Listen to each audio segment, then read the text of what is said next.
नहाने जाते हैं ना जमुना में, हरिद्वार में, गंगा में खूब मल के नहाते हैं। जैसे वोडाफोन वाले स्कीम देते हैं, जियो वाले स्कीम देते हैं, एयरटेल वाले स्कीम देते हैं, ऐसे ही धर्म के ठेकेदारों ने एक स्कीम दे दी। और वो स्कीम क्या दे दी कि तुम कितने भी पाप करो, बस एक बार गंगा में जाकर के क्या लगा लो, डुबकी लगा दो, तुम्हारे सारे पाप उतर जाएंगे, धुल जाएंगे। और कुछ तो ये कहते हैं इस जीवन के नहीं, 7 जन्मों के पाप उतर जाएंगे। एक बाबा जी कहता है घर की छत पर खड़े होकर के गंगा की तरफ मुंह करके 7 बार गंगा गंगा गंगा गंगा गंगा गंगा कह लो, तुम्हारे पाप उतर जाएंगे।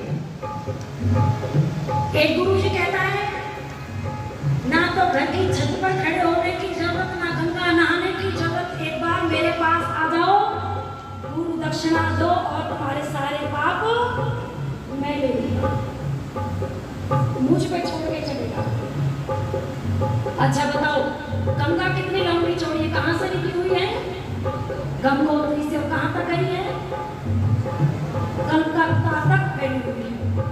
उसके लिए क्या कहा, एक सफाई अभियान चलाया ना, गंगा को साफ करो, घर को साफ करो, सड़कों को साफ करो, एक शुद्धि अभियान चलाया। और एक गाना भी गाया जाता है, राम तेरी गंगा मैली हो गई और पापियों के पाप धोते। इतनी बड़ी लंबी चौड़ी गंगा को क्या कर दिया, मैला कर दिया। अच्छा बताओ इस गुरु जी की लंबाई कितनी होगी, 6 फीट, 6.5 फीट। अच्छा ये सबके पाप लेते लेते लेते लेते गंदा नहीं हुआ, बोलो हुआ नहीं हुआ, इतने लोगों के पाप ले रहा है, बोले यहाँ आओ दक्षिणा दो।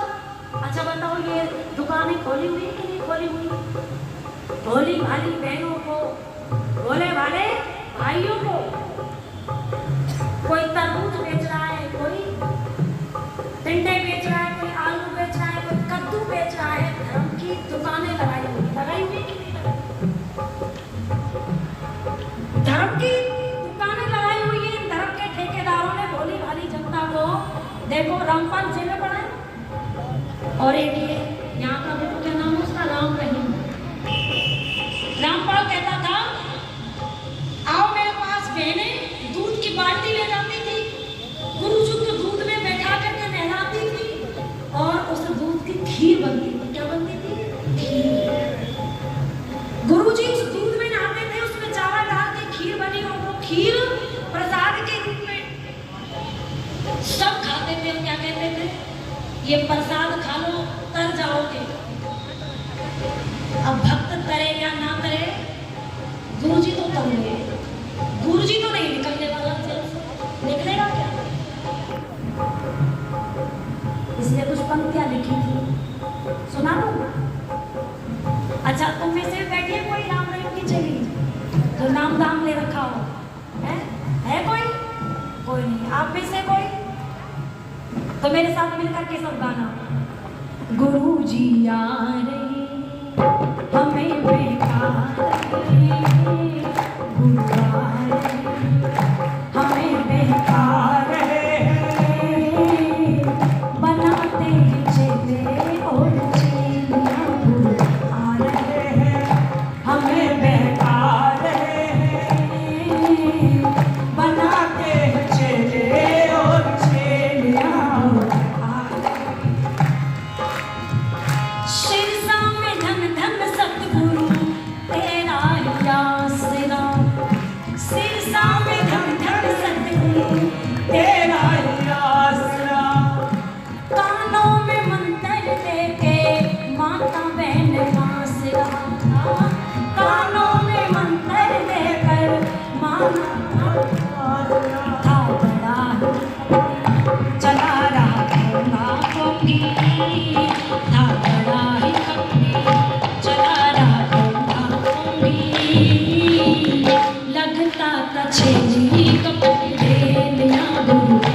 रहे हैं, हमें बेकार है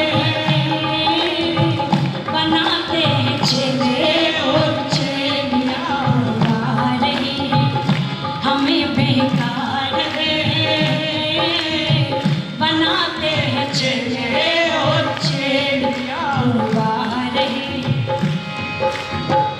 कहीं आशा राम कहीं रामपाल बैठे, कहीं रामपाल कहीं आशा राम कहीं रामपाल बैठे, जाने न पाए जनता कैसे धन्य लेते चेलिया चरण दवा, गुरु जी मोक्ष दिलाए ओ चेलिया चरण दवाए, गुरु जी मोक्ष दिलाए, सत्यानाश सत्य संता बोल आ रहे हैं, हमें बेकार है बनाते हैं चेले और चेलियां। घर में समस्या हो तो निर्मल बाबा आ रहे हैं। एक बाबा है निर्मल बाबा, वो दरबार लगाता है और दरबार में सबकी समस्याएं सुनता है। एक नौजवान खड़ा हुआ, बाबा कृपा अटकी हुई है, देवी बड़ी नाराज रहती है। अच्छा ये बता कभी देवी के भोजन की प्रशंसा की? बोले नहीं की बाबा। बोले बस कृपा यही अटकी हुई है, जा करके अपनी देवी की भोजन की प्रशंसा।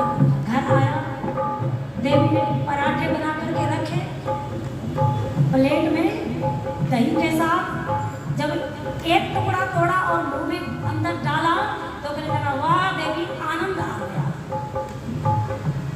ऐसा स्वादिष्ट पराठा तो मैंने आज तक नहीं खाया, आपके हाथों में तो जादू है जादू। बेलन लाई उठा के अंदर से और दो चार कसके मारे, कहती है आज तक तो तूने जो है मेरे पराठों की जो है भोजन की प्रशंसा नहीं की, मैं पड़ोसन से 2 पराठे क्या मांग लाई, आज तू प्रशंसा की पुल बांध रहा है। अच्छा कृपा कहाँ अटकी हुई थी? बेलन में अटकी हुई थी। एक पढ़ा लिखा नौजवान कहता है बाबा कृपा अटकी हुई है, नौकरी छूट गई, नौकरी कैसे लगेगी? ऐसा नहीं है कि अनपढ़ लोग जाते हैं उस दरबार में, PhD डीलिट लोग जाते हैं, पढ़े लिखे इंजीनियर जाते हैं, जिनको अपनी मेहनत पुरुषार्थ पर भरोसा नहीं है।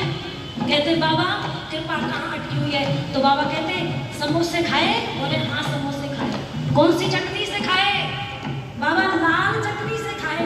बोले कृपा तो हरी चटनी में अटकी हुई है, हरी चटनी से समोसा खाना, कृपा हो जाएगी, नौकरी लग जाएगी। घर में समस्या हो तो निर्मल बाबा,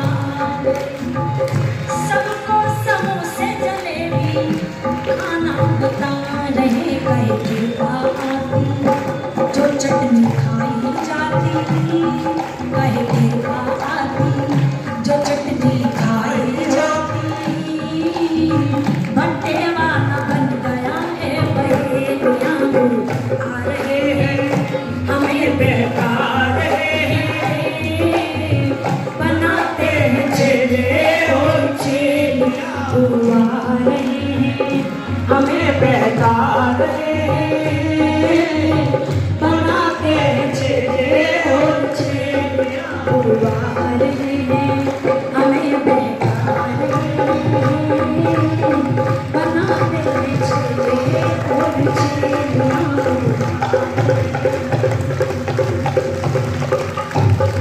इन सबकी दुकानों को यदि बंद करने का कार्य किया तो वो आर्य समाज ने किया। आर्य समाज कहता है गुरु कहलाता वो जो धर्म का सत्य का प्रचार करे और अंधकार को दूर करके विद्या का प्रसार करे, तुम उसको मानो और फिर बाद में मानो। गुरु जो है ना हमें अंधकार से प्रकाश में लाता है, वो हमें रास्ता बताता है ईश्वर प्राप्ति के लिए, अपने लक्ष्य की प्राप्ति के लिए। किंतु गुरु को ही भगवान मान करके बैठ जाए तो बोलो फिर सत्यानाश होगा कि नहीं होगा? स्वामी दयानंद सरस्वती ने इन सब पादरियों की, ईसाइयों की, पुराणों की जो है बोलती बंद कर दी। गुरु को जो वचन दिया, किसी ने कहा हम तुम्हें अवतार घोषित कर देंगे, धन दे देंगे, राज्य दे देंगे, किंतु दयानंद तो मूर्ति पूजा का खंडन मत किया करो। दयानंद कहता है कि कोई क्यों ना मेरी उंगलियों की बत्ती बना बना कर जला दे। दयानंद सत्य ही कहेगा। क्या कहेगा दयानंद? सत्य ही कहेगा। मैं तुम्हारी इस राज्य की सीमा को एक प्रणाम भर के पार कर जाऊंगा, किंतु मैं ईश्वर की व्यवस्था को पार, मैं अपने गुरु को दिए हुए वचन से पृथक नहीं होना चाहता। इसलिए आओ अंत में कुछ पंक्तियां गा करके पीछे हटना चाहती हूँ कि हिंदू कहलाने वालों आज आपके सब ठाट जाते, रोड रवे गुजर ही राजपूत जाट जाते, सुनारों का सोना जाता मलाहों के घाट जाते, लोहारों का लोहा जाता और खातियों के काट जाते, अरे पंडित जी का पतरा जाता और लाला जी के बांट जाते, ईसाई मुसलमान तुमको बुरी तरह चाट जाते, यदि जगन्नाथ उस दिन विष देने से नाट जाते तो आज अमेरिका में भारत के सम्राट जाते लेके अपनी बारात। अज एजी हमारी कौन पूछता बात, यदि नहीं टंकारे आती हो फागुन की शिवरात।